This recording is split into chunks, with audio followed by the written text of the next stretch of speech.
welcome to the Build and Exit podcast. I'm Julie Wilkinson and I'm your host. I'm really excited today to have Chike Nwangwu. Hopefully I pronounced that right. I'm terrible with surnames.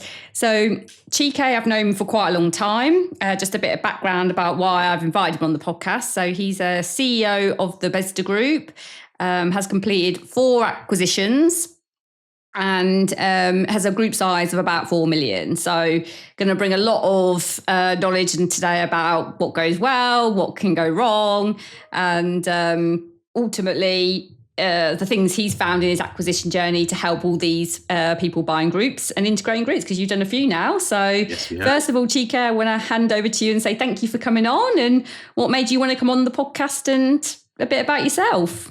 Yeah, thank you for having me, Julie, on your podcast. It's actually really great to be on here because I actually found you through a podcast. So back when I was still working, employed, I used to listen to podcasts about business and acquisitions. And I came across your podcast. I think it was the Buy and Build podcast, where you talked about your journey and how you specialized in acquisitions from your accounting background and saw a real niche in helping businesses, go down the route of acquisitions. And I think at that time, I'd really got the realization at that, having tried to start up numerous businesses and having lots of them not work or fail, that business acquisition was something that I was looking as an option into business ownership. And at the time, I'd already then bought my first business, which was Nash Home Care, a domiciliary care agency business based in North London. And that deal started sort of late 2019. We'd started the acquisition for that. And we completed it in early 2020. So 10th of February 2020, I'll never forget the date. And then the next month we were in lockdown for COVID. And it was like all the preparation and everything ready to buy my first business, all your due diligence, all the podcasts you listen to, every eventuality that you can sort of prepare yourself for. And then something like COVID happens and you think, wow. But we managed to turn that around. And despite obviously going through COVID and having that as a big challenge, the business got through that. We actually had a CQC inspection, which in our world, we're regulated, just coming out of COVID in 2021. And we were able to come out of that inspection actually really well. We actually gained an outstanding rating for the business for the category of caring. And that was a real testament to our team, our staff, our carers for, really getting us through COVID. Having done that, I still had the appetite to grow the business. Obviously, growing it organically is a big part of what we do. Word of mouth, marketing, etc. But acquisitions were still top of my list and something that I always wanted to do. A big part of that was looking at, the barriers to that. So you're looking at some valuations of businesses, particularly in the care sector, where as you're moving from domiciliary care, which is delivering care to people in their own homes, to actually having a care home where you deliver care to people within your own setting. When you're looking at businesses of that size in comparison to a domiciliary care business, you're then looking at, multiples of millions. And so at the time, I was like, oh, wow, how can I transition all this knowledge that I have and all this experience that I've got and the deliverables that I've been able to do within dom care into the care home sector, but then with this huge barrier of entry for valuations and, millions of pounds in property. So as discussed with you, I viewed lots of businesses. I don't think there's an agent out there who doesn't know who I am, and up and down the country looking geographically for the right fit for the group. And eventually we came across a care home. So Christie & Co was an agent, which many of you will know in the industry is quite a big group that sell businesses. So we came across a care home in Colchester that we were able to acquire. Been in the same family for about 30 years. And it was a really great business, great track record, great trading history. And we were able to get that deal done in a really good time. I mean, we got that deal done sort of end of 2022 within a sort of 6-month period. And we were able to raise financing quite well through the banks, given our track record at Nash Home Care. While that deal was going through, I got a call from a broker who was aware that he'd sold me my first business, Nash Home Care. So he was aware that I was buying this new care home. And he said to me, Chike, we've got a deal that is in a local area. and they've had 3 deals fall through. So they had a corporate buyer that was interested in buying them. Unfortunately, that deal fell through. And then they had 2 other buyers that were interested. Unfortunately, those fell through as well. So they said, would you be interested in speaking with the owners and finding out, whether that would fit with you, given the geographical location to your care home that you're currently buying? So I said, yep, that's fine. I jumped on a Zoom call with them. And one of the key caveats for them were that one of the directors was heavily pregnant. She's due to give birth within sort of a few months. And she said to me, Chike, look, if you're serious about this business and buying it, we need this deal done within 2 weeks. That was a huge challenge, given that we were just about completing on the care home, which was a north of £1.2 million deal, my biggest deal to date at that point. And then to appendage this deal on top of that was like, okay, we need to get this done in 2 weeks. So the reassurance I had that I knew that we could do that was that I'd already worked with that particular broker and that team. So, and they had the data pack already sort of done. It was done 3 times. So everything was ready to go. We'd had 3 lots of due diligence, legal packs, all that sort of stuff. So we went through it really quickly.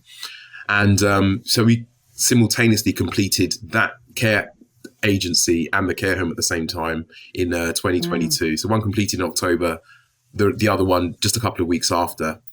So yeah, in the short space of sort of 5 years now, or 2025, we've grown as a group to sort of a total group value of about 4 million across the group. Obviously, our particular working relationship, Julie, started with the most recent care home that I just completed on at the end of March and going into April. And so that was my biggest deal to date. So yeah, that's kind of been my journey so far to where we are today. Obviously, there's lots more in between that. Obviously, my background is I'm a pharmacist by background.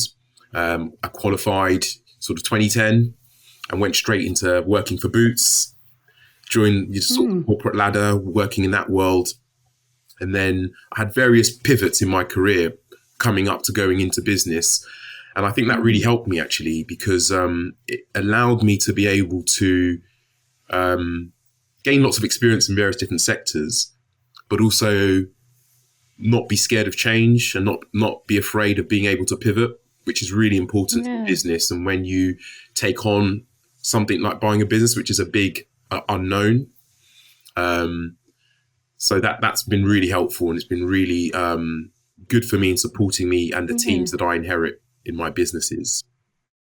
And how did you? So I was at the BizCrunch event just this Wednesday. God, I presented there actually. There was 230 people that went, and it was by Gareth Hawkins, and there was a lot of discussion actually on the panels, because they did some panel discussions about like if you're working. Because I also came from corporate, so I used to work in corporate and then transitioned to my own business as well and did an acquisition.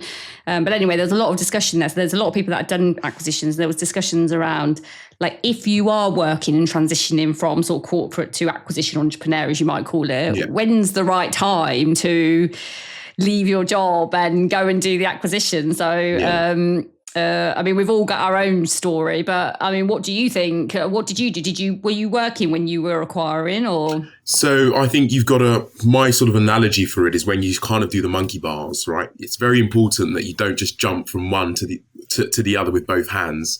You've got to really do it in a process where you're holding on to one and reaching out to the other to really stabilize yourself. So the way I did it, and I was fortunate, was that I started my career obviously with Boots as an employee, but what also happened was I transitioned into becoming self-employed. So I became what's known as a locum, and that allowed me to work for other pharmacy chains. So I was able to work for Lloyd's, Sainsbury's, and I was effectively became self-employed because as a pharmacist, you have your registration. And that gave me a little taste of just being my own, sort of determining my own work schedule, and that was a really good way to work as much as I needed to, but then maybe take time off to then explore and do other things that would allow me to pivot. So one of the first things I did was I'd actually did a project management course off my own back, just to gain that corporate management speak and understanding and knowing how to deliver projects. And that really helped me to, even now till today, as I manage my organizations. Acquisitions is a great way to come out of corporate into the business world, because it almost gives you a running start, and it allows you to almost piggyback off, particularly if you get a great business, something that is already established and already working and can allow you to meet your obligations. So at the time, as well as having a corporate job and having the responsibility of that, I also was married. I also had 2 young kids. I also had a mortgage. I also had bills coming out every month. But I also had a burning desire that I wanted to do this, and I wanted to have an impact and really fulfill my potential. So it's I think all of us get to that point where we feel like, okay, we've given the best that we can in corporate, and we want to fulfill our highest potential in being entrepreneurial, being artistic, but how do we transition that into something that's sustainable for our lifestyle, for our, to meet our needs? And it doesn't come easy, because, you have family that think I had a fantastic job when I left. In fact, I was deputy chief pharmacist at 29 for a trust, and a role that usually takes people a good 10, 15 years of their career to achieve. So to tell my family that actually I want to leave that and come out into the unknown that's never been tried and tested. I've not come from a business background. No one in my family's ever had a business. Both parents are NHS workers. That in itself was a big, probably the biggest challenge, trying to convince them that this is what I want to do against that. But I was determined. I think I really knew that my skill set lay in business, and also even pivoting and not deciding to go down the pharmacy route, which would have been the very typical thing to do, and if you like, the lowest hanging fruit. But I knew that growing up, I'd worked as a carer from the age of 16. I'd done care work at a young age. I'd been aware of the care sector and what it was about and how the sector kind of worked. So I'd always understood that, and I always knew that in some ways, and I had mentors who were in the sector and who owned businesses as well. So I think those things gave me reassurance that, I think I can do this and I can make an impact, a positive impact. But yeah, to answer your question, it's multifaceted. So yeah, you've got, if you can start young, the younger the better. Make your mistakes. The less sort of responsibilities you have, try and take that leap, because you will then have more things to think about when you do that.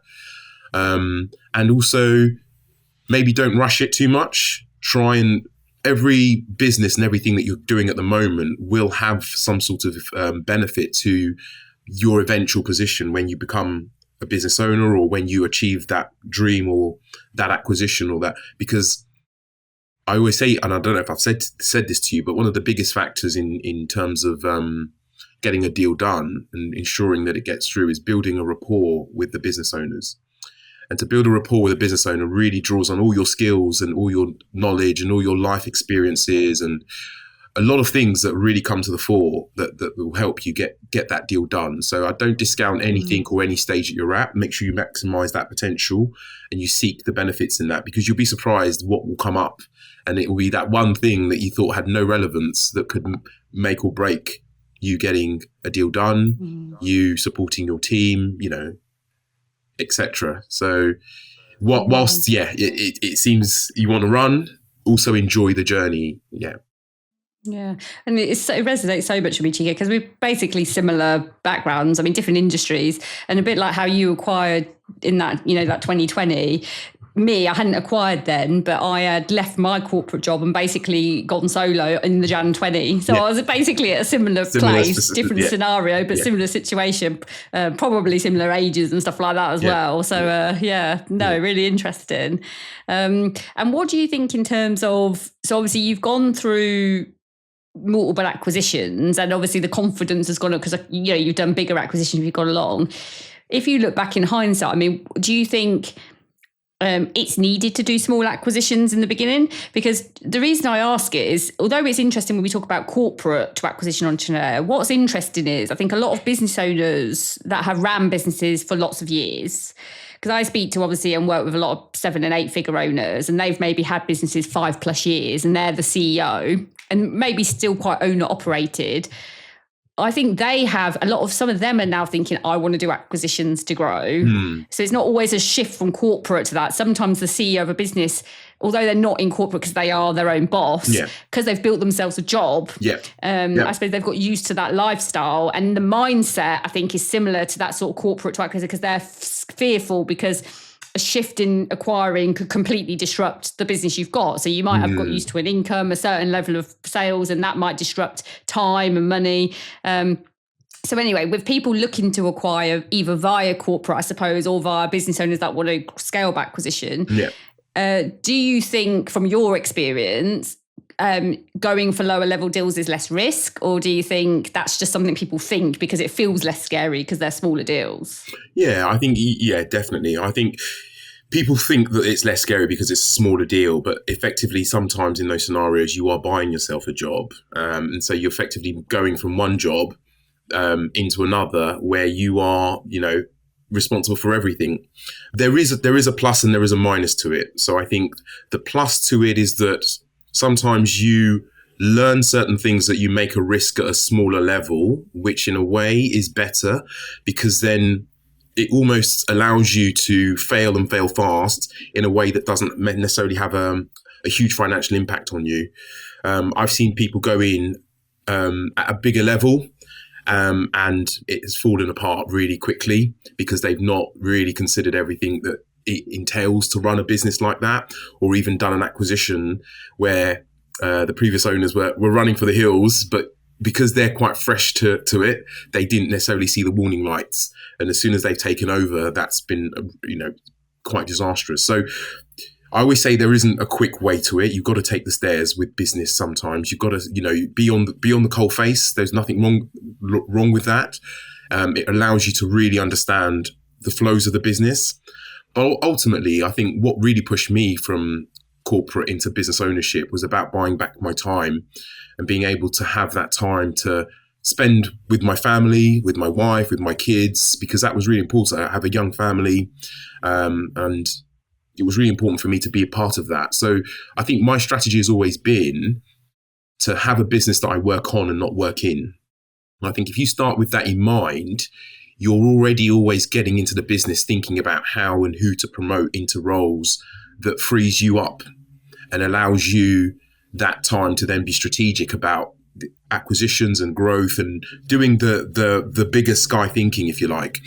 And actually what I found was that as you then do that, so there's a lot of coaching, a lot of mentoring you'd have to offer your team and support and guidance. I mean, a lot of my managers, actually, we don't ever recruit from outside in. They've always been developed from within the business because we talent spot, and it really allows you to free up your time and just have that delegation to people that are really competent to do what is needed. So yes, the bigger corporates, and I've seen that with a bigger business that we bought, where this business was quite a large business. It was the only business that the family had, and they were doing everything in the business. It was effectively a job for them. And my role now post acquisition is trying to take some of those roles back and give it back and re-empower the staff who should have, and they have that in their job descriptions as part of their roles, but the owners never felt confident enough to give it to them because they wanted that control and wanted that extra, and so they actually weren't really free. They were, and that was probably one of the biggest reasons why they had to sell, because their ambition was to buy the home and then buy more homes and grow, but they just found themselves encumbered with this home that was now becoming more of a challenge for them. So I think it's really important to have the end in mind in terms of what it is you're trying to do, be it a startup or be it someone that's starting new in acquisitions. You've got to really understand why you're doing this. Are you buying yourself a smaller business that's going to give you a job? If you've got a smaller team, which means if someone calls in sick or you've got a key member of the team that goes off, you're then dragged into that business. I mean, I viewed a care home in Sussex. I'll never forget pulling up, and it was a children's home actually at the time, and one of the windows was broken. And when I went in and spoke with the owner, he was saying to me that in 15 years of him having the home, he hadn't actually had a holiday, because one time he went on holiday, literally landed in Miami, got a call, and he actually literally fly back because it was just Oh, chaos. God. He didn't have enough. He just didn't have the systems in place to manage the business. And that's really important. And that was a large business as well. So I think there are owners. It's not just about starting. There are owners, CEOs who have got large businesses that want to grow, but then necessarily haven't put the systems and processes in place that will allow them to. And that to me is about having the right staff, having the key members of staff in place that are going to support your growth. I actually attended a conference a few weeks ago, and one of the biggest care CEOs of a care home provider, I think it was Avery Healthcare, was talking about, as they were growing, it's really important to build your team in front of the growth curve. So you've got extra capacity at the front so that you're growing into that capacity as opposed to stretching your current team to their max. And that's really important. That analogy really stuck with me because that was something that was almost the impetus as well for me to seek more acquisitions, because I had a team of people that were like hungry for growth, that were hungry for development, that were looking for more things to do.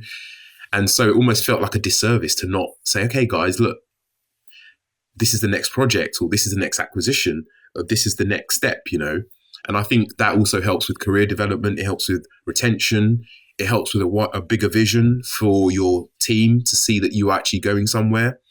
And actually, that's been a driver for me. I at one point I said, I've gotten to the point where I've achieved what I want to do. I've got the time, I've got the freedom, but then you've got this team that are then there going, so what's next? And I can do this, and let's look at this. And you're thinking, hold on, like I need to grow these guys now. I've coached them, I've mentored them, I've gotten them up to this point, and now they want to fly, and I don't want to lose them. So it's almost like, oh gosh, I've got to. Yeah, so I don't know if that makes any sense, but yeah, it's it's a bit of a catch. And I see it. And what I see the difference, obviously I see a lot of people do acquisition through, people who have left corporate, but through business owner acquisitions. And I think the biggest difference I see, and I think it swings in roundabouts, because I think in corporate, when you're moving from corporate to acquisition entrepreneur, feels higher risk in terms of, at that point you've got a salary and you're kind of leaving a salary to do a business. Yep. But in a way, it gives you a bit more mind space freedom to develop the business where you want. 100%. When I see people going from business owner to acquisition entrepreneur, when a lot of times they're kind of in a bit of a muddle themselves in the business. So these people that have acquired it and haven't got any free time, they've kind of built themselves that, which is nothing wrong with that. No. But the problem is they have perhaps more money, less risk in terms of financials because they've built a bigger business that's trading good cash flow. But then it's their time. So it's kind of like the reverse. So from the corporates, people have got a bit more time, maybe not as much money, as much capital. And from business, they've got more capital, but not as much time. And which one outweighs the other? Because I actually sometimes think the time is more important than the money to a point, because the time you can actually think about what you've got to do to that business. And what tends to happen is when you acquire from a business into, from my experience of what I've seen, when you're acquiring from one business into another, if you haven't got your business running well, you kind of, and we'll talk about this with you about your acquisitions, is you often in due diligence, you think, oh yeah, that's set up, that's okay, that's going to run. And the truth of it never does. No. There's always a six, and so it's interesting about which one overlaps. So when you go in and have acquired, what do you think is sort of a time frame of that, that an owner, someone may be able to step away from the day to day? What do you think in terms of time?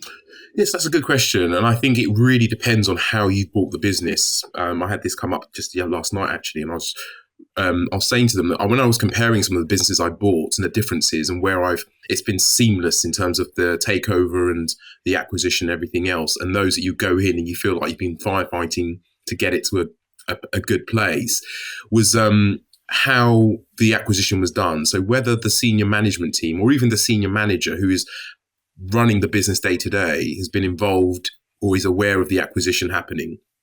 Now, I found where that has happened and they're aware of it, so the owner has looped them in, and it may even just be the case that the owners have been upfront and honest about them wanting to retire, wanting to pursue other business interests or whatever. It may not be that they've informed the whole team, but at least the key person, which is the manager, has been informed. That has made the transition effortless, because actually you start that process almost, and it happened with my first care home, and I didn't even realize this, but on the day that I went to view it, the owners were really impressed with me, that they actually said, can we invite the manager in? They are aware that we're selling the business, but we'd really like you to meet them because we think that, and from that day on to the point we completed, we'd already built that relationship. The emails, the questions about the business, anything the owners couldn't answer, the manager was coming in to answer the questions. But already they felt, and we kind of built that relationship through the process. So by the time the acquisition happened, it was almost like duck to water. And we were already just continuing that and introducing ourselves to the team.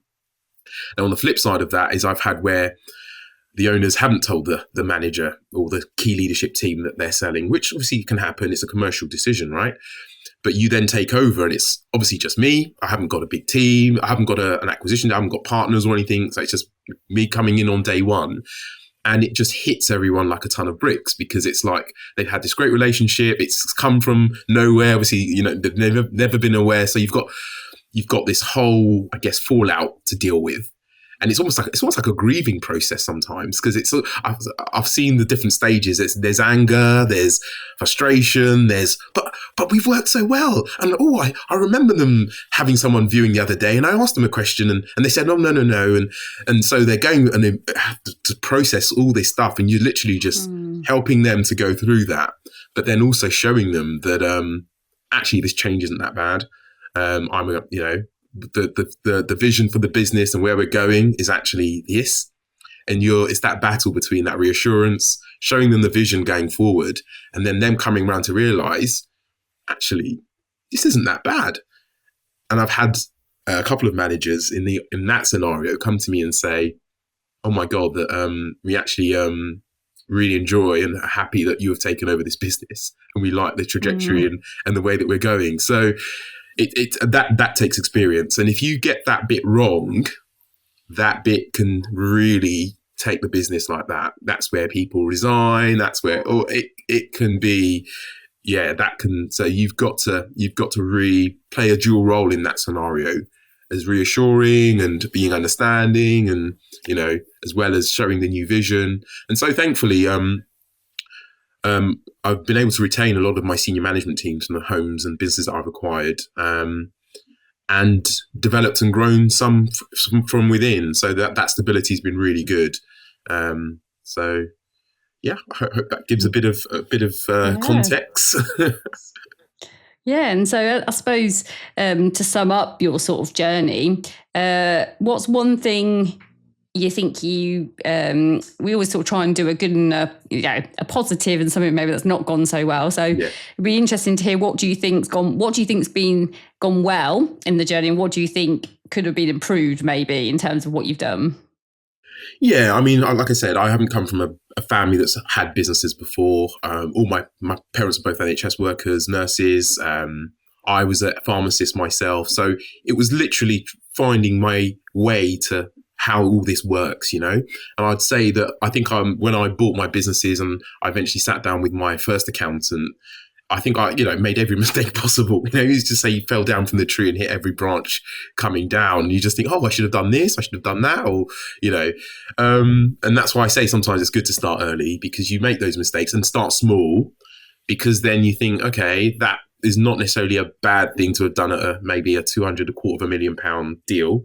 But maybe a £4 million or £3 million deal, that's not ideal. That's a lot of money that you're gonna have to fork out for to rectify that problem. And that could even just be in simple things like how you organise your shares and having A, B, C shares and all that sort of stuff, and how you organise your group structure and having an opco, a propco, a topco, and all those things I just didn't have a clue about when I first came into it, and was just oblivious to some of that stuff and that world, obviously.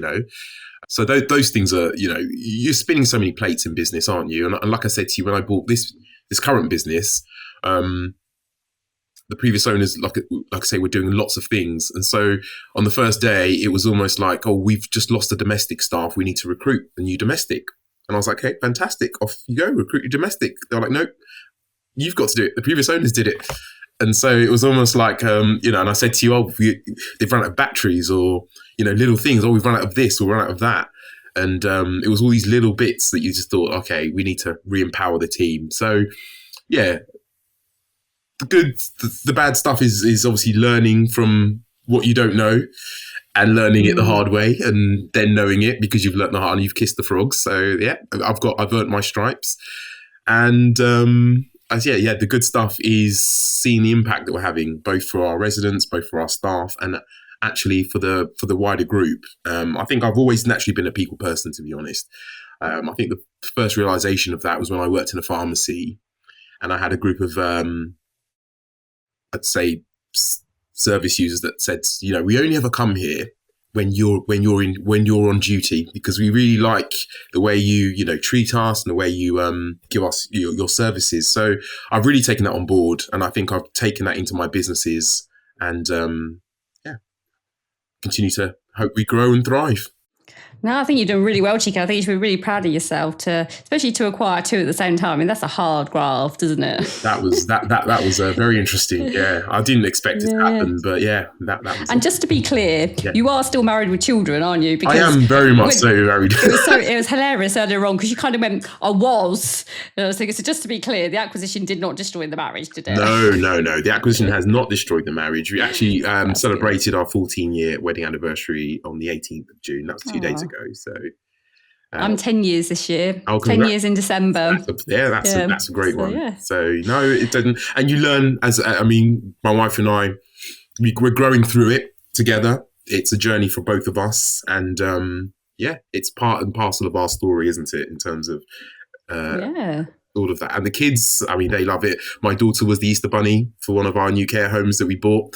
It was just completing Easter, so they're very much involved in it, and they understand about business, which for me is great. It's interesting how all this stuff seeps into them and their understanding and their world, because I wasn't brought up in all of this. So my kids understand the difference between being a business owner, being a manager, having, my son is only 9, but he can break all this stuff down to you. And I just sit there and look at him and think, wow, that's quite impressive. And that's just through just living in that experience, I guess. So that's brilliant, isn't it? So I just want to thank you so much for coming on, Chike. It's been really great. I think you're really going to inspire a lot of people, and you've done really well with it. So thanks for coming on. Thank you, Julie. I know it's been a long journey and we can't fit it all into the time, but at least snippets of it will help to give people a bit of a flavour for what we're doing. And appreciate you. Yeah. No, definitely. Thank you. And I just want to say thank you to all the listeners. If you like the show, do hit the subscribe button or leave a comment. And I look forward to seeing you again soon.